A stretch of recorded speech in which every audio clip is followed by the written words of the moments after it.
Hello everybody! So, before we begin this week's review, I'd like to just show you a few things on the progress I've made on getting the review together. So, you may have seen this particular image here at the beginning of my Link to the Past 3DS edition. So, while this is the title card, which you have seen, I now also have this easel-like stand, upon which I can add the title or cover art of the game of whatever game I'm going to be doing that week. And here, I have a base which is uncoloured for a reason, as this is going to function as a template from which I can make all alternate versions of it.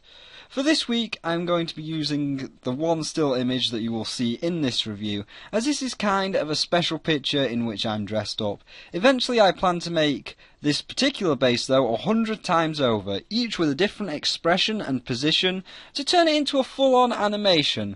But for now, enjoy this review, which is a little bit late, and I know a few people have already covered it, but hey, better late than never. Long Live the Queen is that of a very strange genre, one of which I would not normally cover. However, due to the nature in which it's presented, I know there is a few of my friends like Sylphie and Riku who are big into anime and who might like this game, and others of you might like this game as well, just as long as you're content to play as a pretty little princess that may or may not have demon powers and can live forever. And in keeping with the spirit of things, Luna has even designed me a princess dress to wear for this review, using Princess Aria's dress as a base, which I'll put on screen now for you. Ah, wasn't that nice of her? And look at the Spyro, name-dropping all these popular furries like Ari for BFF points. Christ, he will probably even say his drinking buddy is Uncle Kage next. That is a lie. Anyway, enough about Princess Ari and the furries. Let's get on with the review. Long Live the Queen is a game brought to us by Hanako Games, which last year did a very similar game called Magical Diary. And this review is going to be short as well. There is not much to say about this particular game. The only real reason I'm doing it is because I've had nothing really to play over the January-February games drought, now that everyone is all worn out after Christmas and there is a few of my friends that might like it. So, Save the Queen is a very story-heavy game, and plays a lot like one of those choose-your-own-adventure books, in which scenarios come up, and you are given options on how to deal with each scenario. Upon picking a result, the result will play out, and you will receive both positive and negative points to your stats, depending on how the situation played out.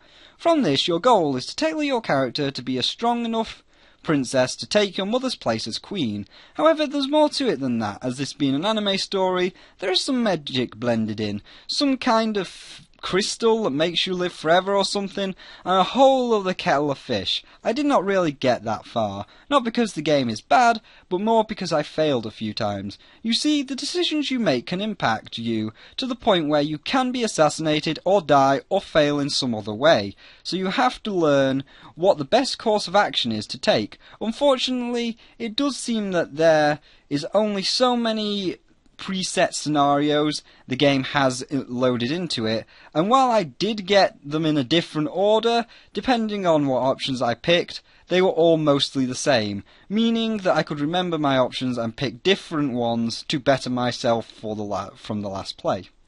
My best playthrough that I did, not finishing it as it was time to record this review, was where I set off to be an evil nightmare moonlight queen, caring for her subjects but being a dick to anyone who seeked to oppose me and destroy anyone who sought my crown. However, the stats do seem a bit bugged, as it was around the time where the game must have been coming to an end, or at least the actual training was coming to the end, and my rule was imminent. The king didn't seem to like this too much and was pissed that his rule was coming to an end and I was going to take his place. So he had my nanny killed or sent away or something for the actions I had taken, and I got more depressed because she got sent away. But in getting more depressed, I got more points in focusing and learning.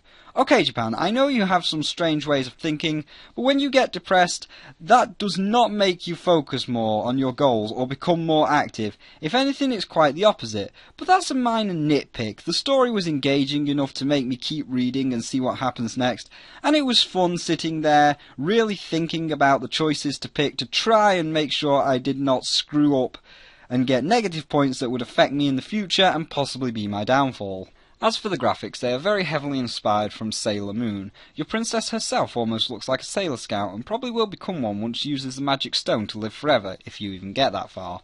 All of the other male characters and objects like the magic stone are very heavily steeped in the anime style, and while this is not for everybody, it does work well with this game, as the backgrounds are a little bland and simple, like a brown room or a castle in the background, and while this would normally be a detriment, it does work for Long Live the Queen, as when one of the coloured anime style characters are on screen against that dull background, it really makes the characters and the objects stand out a lot more, and you really focus on what's going on in the room and what the characters are doing and saying more than the background, so congratulations there. And with that, we're already at the final verdict. On the whole, I would give this game a 3 out of 5, but for a final verdict, this is hard to do, as this is my first ever time looking at one of these games.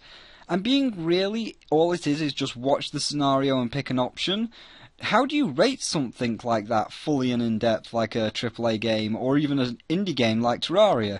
You can't really. It's like Flappy Bird, a single gimmick stretched out into a game revolving around this one and only feature. But in saying that, I'm still going to give it a 3 out of 5. The art is very stylish and very nice. The creators have done a good job of creating an interesting and engaging story that you want to continue reading just to see what happens next. And while it's very trial and error to see what options give you what stats, it does add replayability to try and make yourself the best princess you can to make sure that you do get the crown in the end, and with relaxing music and nice visuals to go along with the story, it makes for a relaxing game that you don't mind dying and trying again in. There are some minor issues mentioned, like the options are never really randomised, and it does seem a little bit random in what stats they give you or take away from you, and of course the elephant in the room is the style, having that Sailor Moon feel which can put a lot of people off. But if you're willing to give it a try, you can get past the art style, you might find yourself enjoying it, and I can imagine and recommend it to several people like Sylphie and Riku and all of their weeaboo group, as I know they have the anime club thing on a Tuesday night. And, upon completing this review on princesses, I have officially wrote 8 more paragraphs than Twilight Sparkle, making me 8 times the princess she is. So, ha! Suck on that, Twilight! I'm a better princess than you. Also, before we end, a really big thank you to the Gaming Crusaders Hub, who subscribed to me, and as you can see here by this picture, also made a playlist of my reviews. Wow, well, thank you, Gaming Crusader Hub. I really appreciate that. Just as my special mention, thank you all for watching this video, and I will see you in the next one, where I will probably have a lot more images and pictures to go by, because I'll have done that template over 100 times or something. Depends on how fast the new game comes out. Anyway, see you then.